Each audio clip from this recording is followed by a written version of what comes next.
спасет планету нашей Земли. Я хочу сегодня поблагодарить за гостеприимство, за радушие, второй раз нашу федерацию, которую организовали, всех нам, моих друзей, братьев.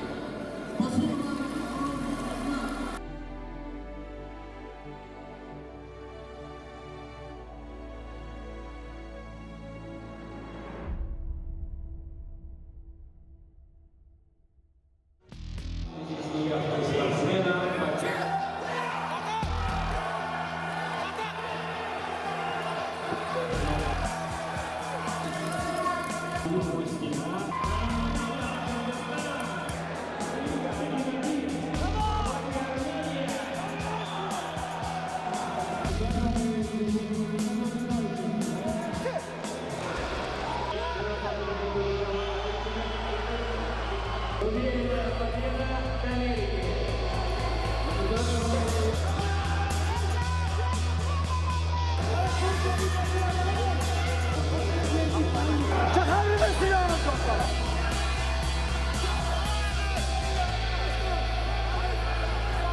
Я судил так, как мог, как считал нужным. Ты же знаешь, что это за парень. Да.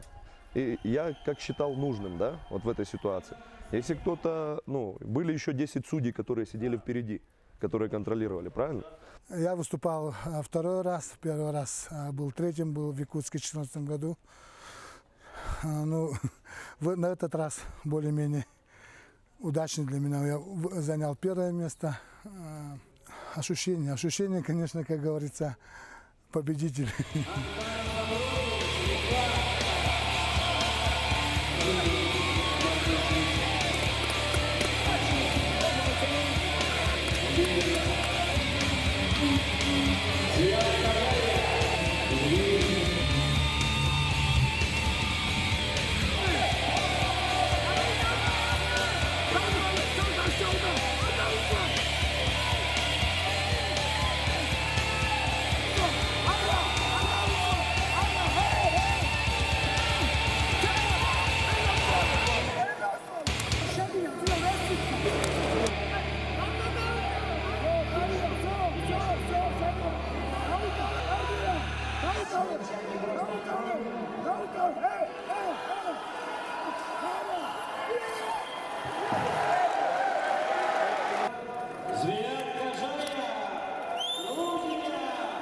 Наши аплодисменты спортсменам.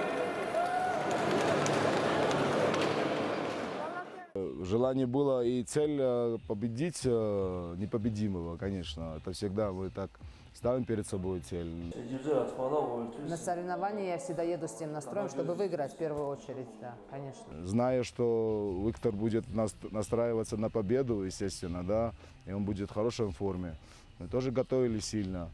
Но все эти эмоции, которые были у нашего спортсмена Узвяда, снаружи этого не видно было, да, как будто он уверен такой, спокойный там подошел по мосту, но зная его, я знаю, что происходило внутри. Я до этого занималась штангой и, продолжаю параллельно, совмещаю масс-рестлинг и штангу. По поводу чемпионата очень понравилось все. Организация понравилась сам подход к чемпионату. Понравилось место, где оно проводилось. И, соответственно, соперники были сильные не все, но, конечно, было пару соперников достойных, сильных, да. И борьба была очень интересная и зрелищная, мне кажется. Девочка из техника, из Якутии была соперница в финале. У меня была одна из Якутии. Очень переживала по поводу того, что техники, соответственно, у нее было больше. Я боялась, что она сделает какой-нибудь прием, который я еще не знаю. И да, было интересно. И, соответственно, технически с ней работать было очень интересно. Надеялись на больше, потому что вот есть спортсмены, которые должны были там хотя бы бронзу взять. Но где-то они что-то не сделали. Уже не так, как на первом чемпионате мира. Они сидят и ничего не, просто тянут, становую тягу делают. Сейчас ходят по доске, крутят палку, что-то делают, какую-то технику, на стойки идут. Это мы так чувствуем, что развивается, потихоньку развивается. По организации, по судейству я скажу, что это не развивается. Это мы назад идем. И притом большими шагами. Потому что какие-то судьи из Индии, не знаю из откуда, которые даже не знают на сцене, на помосте, что им сказать, как судить. На чемпионате мира такого не должно быть. Данный вид спорта, он не только этот вид спорта народ Кыргызстана, спортсмены полюбили, они прям без ума от этого. И действительно, этим видом спорта мы подарили всем участникам вторых игр кочевников такое зрелище, можно сказать даже счастье. Без этого вида спорта игр кочевников было бы неполным. Я, как президент Азиатской федерации, предложил провести еще чемпионат Азии в Кыргызстане. Данное предложение поддержано уже губернатором Таласской области, где мы собираемся провести, и министром спорта Кыргызстана тоже очень поддержано. Участвовали 33 государств, из них 189 участников, и по команде, занял первое место это Саха-Якутия, второе место Кыргызстан, третье место Грузия, четвертое Украина и далее других стран мира. Мы благодарны им. Вышлем салам Саха-Якутии, народу Саха-Якутии. Конечно же, у нас были надежды, в принципе, на наших лидеров. Это первый номер у нас лидерной команды, это Ольга Сука, чемпион Европы до 75 килограмм. Все с нетерпением ждали ее поединка с действующей чемпионкой мира, которая возглавляет рейтинг этой весовой категории, это Туяра Орлова. Но, как мы увидели, еще пока Оле рановато. Дмитрий Беседин на данный момент самый титулованный масс-рестлер Украины, двукратный призер Кубка мира, серебряный призер общего зачета. В первом же круге уступил спортсмену из Бенина, который оказался действительно темной лошадкой. И, то есть никто этого не ожидал, и Дима не ожидал. Вообще абсолютная сенсация. Это одна из многих сенсаций этого чемпионата, скажем так. До конца года станет известно, возможно, мы примем у себя на следующий год чемпионат мира по юношам, по юниорам. Будет этот вопрос обсуждаться к концу года, или Индия, или мы. На данный момент больше кандидатур нету. по разным причинам. Сейчас нам главное финансовый вопрос решить, и к концу года будет известно. У меня хорошие отношения с испанскими организаторами Арнольд Классика. Мы уже 4-й год участвуем по стронгу в Арнольд Классике в Европе. Уже как бы в Америке на Арнольд Классике уже мы презентовали масс-рестлинг. То же самое сделать в Европе, в Испании. И я как раз в сентябре собираюсь ехать туда, я буду встречаться с организаторами, и как бы Международная федерация, я думаю, что поддержит, и они поддержали уже эту идею. Дальше уже дело техники. Я думаю, для продвижения по Европе тоже это огромный шаг будет. И мы активно работаем по поводу этого. Мария Шишигина познакомилась с масс-рестлингом, она приехала, вначале было как-то все неизвестно, а потом, когда она уже потренировалась, ей очень понравилось. Потом все спортсмены, они такие, сейчас для нее уже все друзья. А насчет дальнейших планов она говорит, что обязательно она приедет в следующий раз, потому что она сейчас хочет потренироваться и приехать уже со своим мужем, ну и чтобы дальше участвовать в масс-рестлинге. После открытия нового оздоровительный физкультурно-спортивный комплекс, который инвестировал «Газпром», после открытия этого комплекса сразу нам дали возможность провести чемпионат мира по масс-рестлингу. 9 золотых медалей завоевали наши чемпионы масс-рестлеры. Это те, кто именно прошел учебно-тренировочные сборы под руководством Николая Ильича Константинова. Спортсмены все очень подготовлены, и было очень интересно смотреть за схватками, за каждой схваткой. И я считаю, что по сравнению с первым чемпионатом мира, который проходил в городе Якутске, и где мы были генеральными спонсорами, мы вот заметили, что этот чемпионат намного вырос в смысле подготовки спортсменов. И судьи, и тоже вот из разных стран приехали, поэтому вот уровень чемпионата каждым годом, я думаю, будет еще вырастать.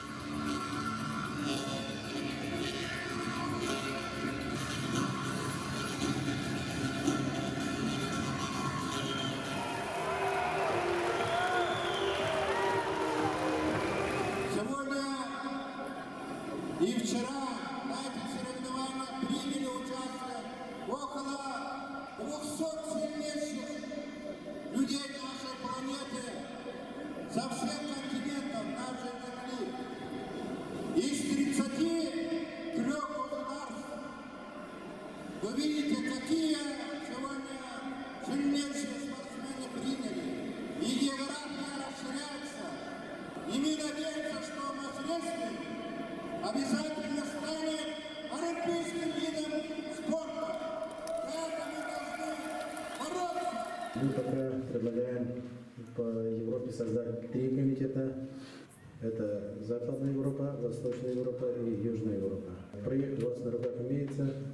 И по Западной Европе я предлагаю руководителям комитета кандидатуру Мартина Олеш, Германия. По Восточной Европе Валерий Губани, Грузия. И по Южной Европе Адам Дараш, Венгрия. В зависимости от деятельности этих комитетов у нас появится континентальная федерация в Европе в ближайшие 2 года. Заметно прибавили во всех весовых категориях. Ну еще сколько еще? 10 лет, наверное, еще, наверное. И мы, до нас еще, наверное, думаю.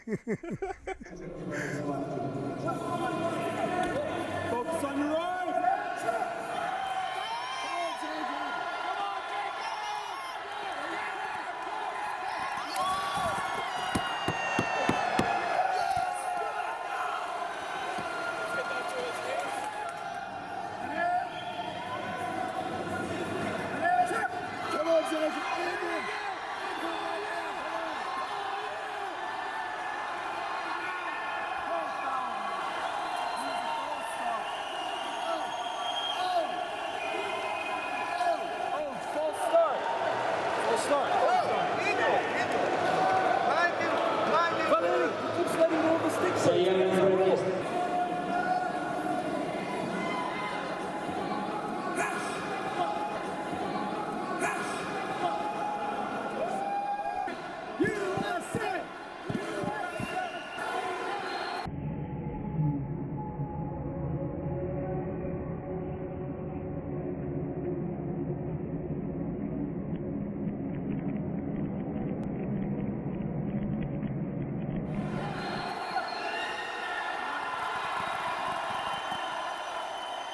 Два года назад поставил себе задачу